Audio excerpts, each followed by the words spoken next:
ನಮ್ಮ ರಾಜು ಸರ್ ಹಿಂದಿలో பேசியிருக்காரு, కిషోర్ సార్ ఇంగ్లీష్లో பேசியிருக்காரு. இல்லைன்னா எங்கள் తెలుగుకారు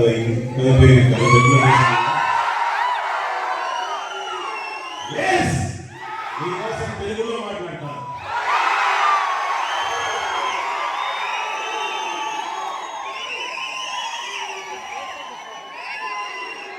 మన భాషలు వేరైన భావం ఒకటే, ప్రాంతం వేరైన దేశం ఒకటే, మనమంతా ఒకటే.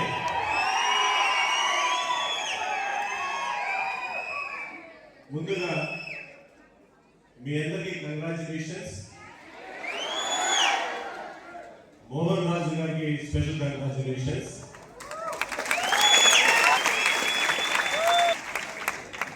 మొట్టమొదటి నుంచి ఎంబీఎస్సీతో ప్రయాణం చేస్తున్నారు, ఫౌండర్ మెంబర్. మా కష్టాల్లో సుఖాల్లో కూడా పంచుకున్నారు. ఆయన మీ బిజినెస్ పట్ల ఎంత ప్రేమగా ఉంటారో దేశంలో ఉన్న ఎంబీఎస్సీ పట్ల కూడా అంతే ప్రేమగా ఉంటారు. సో ఆయనకి నా అభినందనలు. మొదటిగా మనం బిజినెస్ విషయం మాట్లాడదాం. ముందుగా ఇక్కడ మనకి జన్మనిచ్చిన తల్లిదండ్రులు కూడా మనం గుర్తుపెట్టుకోవాలి. ఎందుకంటే వాళ్ళు జన్మనివ్వకపోతే మనం ఈ స్థాయికి వచ్చేవాళ్ళు కాదు. చాలా మంది తల్లిదండ్రులు ఉన్నట్టుండి మాయమైపోతారు, అంటే చనిపోతారు.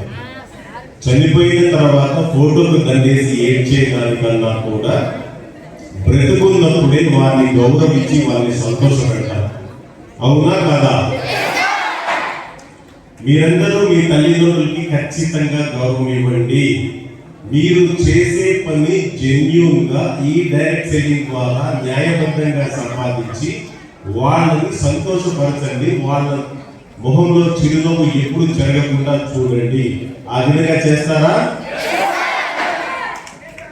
ఎందుకంటే చాలా మంది ఏం చేస్తారంటే బ్రతుకున్నప్పుడు తల్లిదండ్రులకి తిండి పెట్టారు, చచ్చిపోయిన తర్వాత పిండం పెడతారు.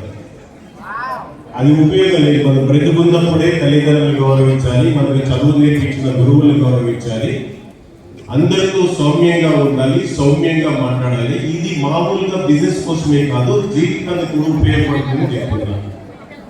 మనకి ఉరుములు వస్తాయి, మెరుపులు వస్తాయి, కానీ ఉరుములు మెరుపులు పంట పండించవు. మన పంట పండించేవి చల్లగా జారే చినుకులు మాత్రమే. అంటే నువ్వు ఎంత స్పష్టంగా, ఎంత వినయంగా ఉంటావో, ఎంత మంచిగా అందరితో గడుపుతావో నీ సమాజంలో ఆ స్థానం సుస్థిరంగా ఉంటుంది. కాబట్టి ఈ రోజు నుంచి నేను చెప్పే మాటల్లో మీకు నచ్చినవి ఏవైనా ఉంటే ఖచ్చితంగా మార్పు తెచ్చుకోండి, సౌమ్యంగా మాట్లాడండి. మీరు అబ్జర్వ్ చేస్తే Tamil Nadu people they are very soft spoken people.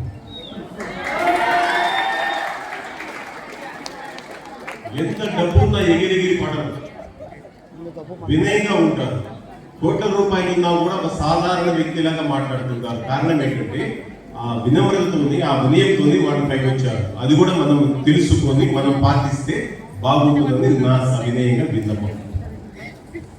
Next point number 2. చాలా మంది చాలా కంపెనీలో చేరుతుంటారు. ఆ కంపెనీలో బాగా ఇంకో కంపెనీకి వెళ్తారు, ఆ కంపెనీ మాట ఇంకో కంపెనీకి వెళ్తారు. ఈ విధంగా తిరుగుతూ ఉంటారు.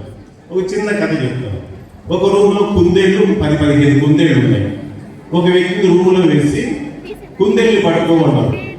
అతను ఒక కుందేలు వెనుక పరిగెత్తాడు, ఆ కుందేలు దొరకలేదు. మళ్ళీ ఇంకో కుందేలు వెనుక పరిగెత్తాడు, ఆ కుందేలు దొరకలేదు. ఈ విధంగా ఒకదాని వెనుక ఒకదాని పరిగెత్తుకుని ఏ కుందేల్ని పట్టుకోలేకపోయాడు. కారణం ఏంటి? కాన్సన్ట్రేషన్ లేకపోవడం.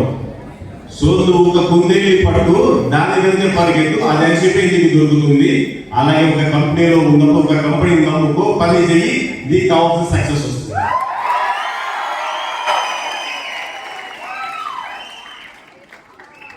జీవితంలో ఏదంటే జీవితం అంటే ఏంటంటే జీవితం లైఫ్ స్పెల్లింగ్ ఏంటి? What is spelling of life? LIFE. F తీసేసి the F is failure. Failure లేకపోతే జీవితము ఒక అబద్ధము. If there is no failure in your life, it is a lie. So failure రాగానే భయపడి పారిపోయేవాడు ఎప్పుడు పారిపోతూనే ఉంటాడు. ఫెయిల్యూర్ వచ్చినప్పుడే ఇలా గట్టి కొట్టి నేను నిలబడాలనుకుంటే జీవితంలో సక్సెస్ అయ్యా. ఫెయిల్యూర్ వస్తే రాని వచ్చినప్పుడే నీ సక్సెస్ ఏంటో నీ సత్తా ఏంటో బయటకు తెలుస్తుంది. చాలా మంది చెప్తారు ఇది చేయలేము రా, ఇది ఇంపాసిబుల్ రా, ఇవన్నీ మామూలు కదా. విన్నారా మీరు నెగిటివ్ విన్నారా? ఎస్, నెగిటివ్ వాడు నో అన్నాడంటే ఎన్ for next, move for opportunity. Next opportunities నో ఎన్ని వస్తే మనకు అంత ఆపర్చునిటీస్ వస్తాయి మనకి. సో ఎప్పుడు నో అన్నా కూడా భయపడకుండా నెక్స్ట్ ఆపర్చునిటీ కోసం వెతికి ఎక్కడ కూడా మీ కంపెనీ గురించి కానీ మీ ప్రోడక్ట్స్ గురించి కానీ అబద్ధం చెప్పకుండా ఉన్నదిగా చెప్పి మీరు కేవలం వస్తువులు అమ్మడం ద్వారా కమిషన్ తీసుకుంటే అది డైరెక్ట్ సెల్లింగ్ అవుతుంది. మీరు జనాలు ఇంట్రొడ్యూస్ చేసి వాళ్ళ మీద కమిషన్ వస్తే మనీ సర్క్యులేషన్ అవుతుంది. ఈ మనీ సర్క్యులేషన్ వల్లే ఈ డైరెక్ట్ సెల్లింగ్ వ్యవస్థకి చెడ్డ పేరు వచ్చింది. కాబట్టి ఆ మనీ సర్క్యులేషన్ వెదవల్ని దేశం గురించి తరగబెట్టాల్సిన బాధ్యత ఎవరిది? చేద్దామా? ఈ రోజు మీరు చేయాల్సిన పని ఏంటంటే ఎవరైతే మనీ సర్క్యులేషన్ చేస్తున్నారో వాడిని కూర్చోబెట్టి చెప్పండి, మనీ సర్క్యులేషన్ ఈ రోజు కాకపోతే రేపైనా క్లోజ్ అయిపోతుంది, నీకు చెడ్డ పేరు వస్తుంది, నీ ఫ్యామిలీకి చెడ్డ పేరు వస్తుంది, దయచేసి మనీ సర్క్యులేషన్ చేయకండి. వారికి వివరించండి. డైరెక్ట్ సెల్లింగ్ కలకాలం ఉంటుంది. చివరి వారు కూడా ఒక ప్రోడక్ట్ కోరడం ద్వారా డైరెక్ట్ సెల్లింగ్ లో చేరుతున్నారు కాబట్టి నష్టం అనేది రాదు. మనీ సర్క్యులేషన్ లో చివరి వాడికి డబ్బు రావు. కారణం ఏంటంటే కంపెనీ పొరపాటున క్లోజ్ అయిపోతే చివరి వాడికి ఏమి రాదు.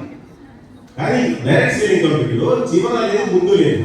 అతను ప్రోడక్ట్ వాడి ఆ ప్రోడక్ట్ నచ్చి నలుగురికి ఆ ప్రోడక్ట్ అమ్మడం ద్వారా కమిషన్ రావడము, వాళ్ళని కూడా ఈ సిస్టమ్ లో మీరు చేరి అమ్ముకే ప్రోడక్ట్ అమ్మితే మీ కమిషన్ వస్తుందని చెప్పి చెప్పడం ద్వారా వాళ్ళు చేసే వ్యాపారం మీద కూడా కమిషన్ వచ్చే స్ట్రక్చర్ నెట్వర్క్ మార్కెటింగ్. కానీ మనీ సర్క్యులేషన్ ఏంటంటే దీన్ని ఆసరాగా చేసుకుని మనీ సర్క్యులేషన్ చాలా తెలివిగా చేస్తూ మనకి చెడ్డ చేస్తున్నారు. కాబట్టి మన ఇంట్లో వాడు చెడ్డ చేస్తే మన సర్వీస్ బాధ్యత ఎవరిది? చేయాల్సిన బాధ్యత ఎవరిది? మనం చేస్తున్నామా? కనీసం ఇద్దరు వెదవల్ని మనీ సర్క్యులేషన్ వెదవల్ని ఇద్దరిని మార్చాలి. ఈ సమాజం కానీ మీరు చేసే గొప్ప సేవ. అది రెడీ? రేపు వెళ్ళిన తర్వాత దయచేసి ఎవరైతే మనీ సర్క్యులేషన్ చేస్తారో వాళ్ళకి పిలిచి చెప్పండి, బాబు మనీ సర్క్యులేషన్ తో ఎక్కువ కాలం నువ్వు జీవించలేవు, ఎక్కువ కాలం కంపెనీ ఉండదు, మంచి డైరెక్షన్ ఇవ్వాలి, మా ట్రాన్స్ ఇండియా ఉంది ఇక్కడ, మీరు వినండి, చూడండి, ప్రోడక్ట్స్ చూడండి అని చెప్పి వాళ్ళని తీసుకొచ్చి మీతో పాటు బిజినెస్ చేసే అవకాశం వాళ్ళకి ఇవ్వండి. అది రెడీ?